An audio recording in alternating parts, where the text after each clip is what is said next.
Halo semua, jumpa lagi di Ajay Art Education dan kali ini saya berada di lapangan sepak bola di Raja Galuh Lor ya, di lapang Ratu Galuh.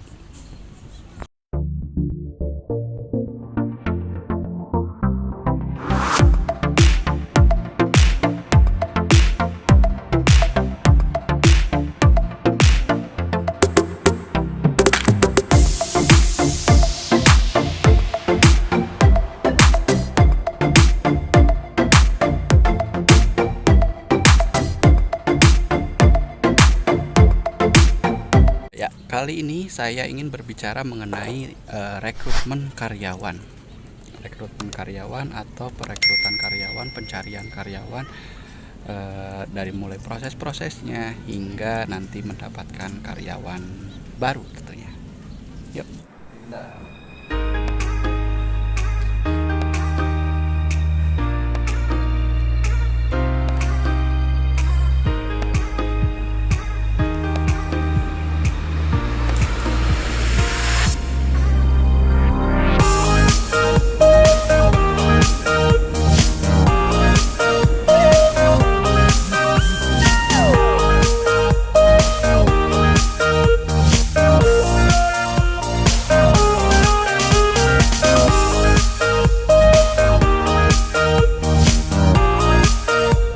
Halo semua, kali ini untuk masalah rekrutmen karyawan.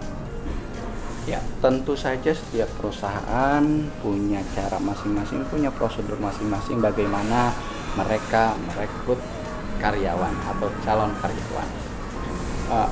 Yang jelas secara umum, ketika kita membuka lowongan, ketika kita menerima lamaran dari para pelamar, tentu saja itu biasanya kita awali dulu dari screening atau seleksi dari berkas-berkas lamaran yang masuk atau juga lamaran yang masuk melalui email.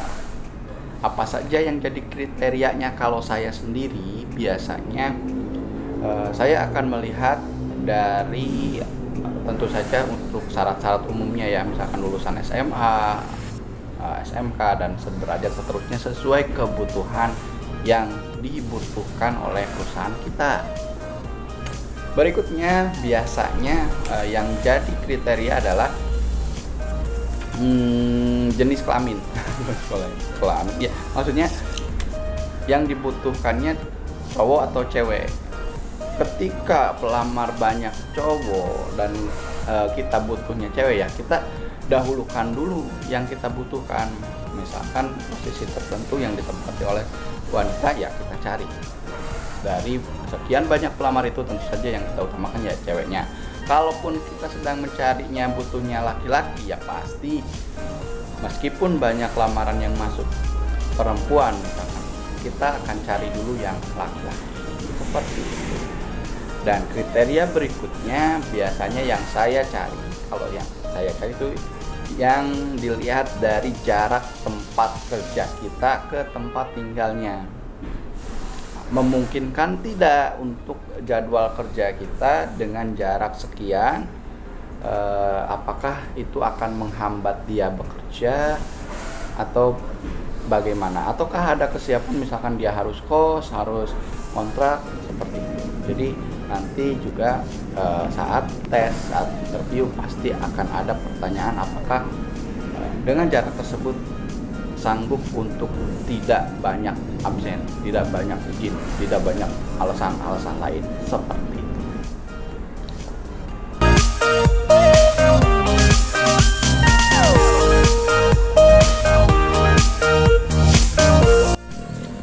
Ada banyak proses yang ditempuh ketika kita merekrut karyawan, mulai dari pemilihan berkas, screening berkas, terus juga tahap berikutnya pemanggilan karyawan, terus juga tes, interview, bahkan ada yang medical check up dan seterusnya hingga nanti karyawan bisa dipanggil lagi untuk dipekerjakan.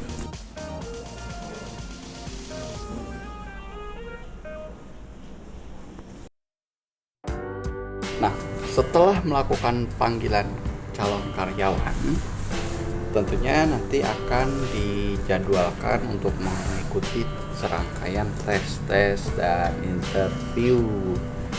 Nah,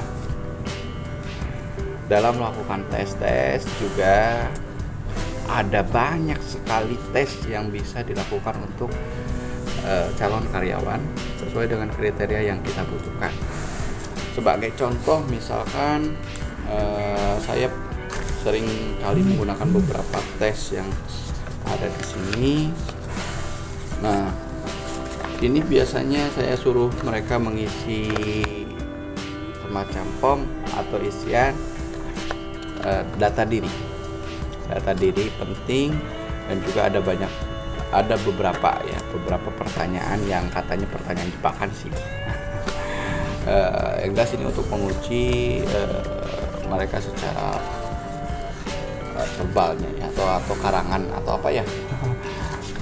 Yang jelas ini identitasnya.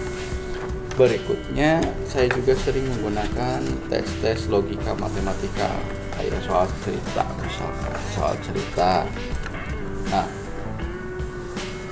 atau saya juga sering menggunakan tes deret angka, bisa Kraepelin, Pauli.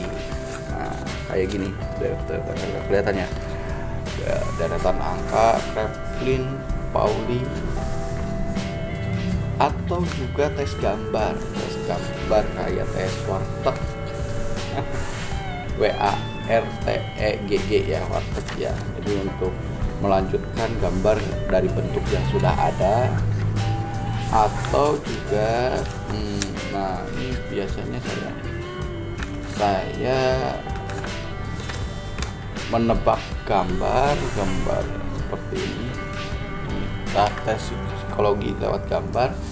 Nah, atau juga mereka disuruh menggambarkan pohon, misalkan pohon, atau juga wajah atau bentuk tubuh yang paling mereka kagumi atau mereka banggakan di tubuh mereka. Jadi ada banyak sekali tes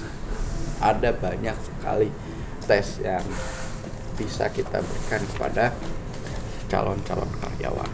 Nah, selanjutnya tinggal tahap interview. Biasanya teknik interviewnya juga banyak. Ada yang pakai BEI dan lain sebagainya.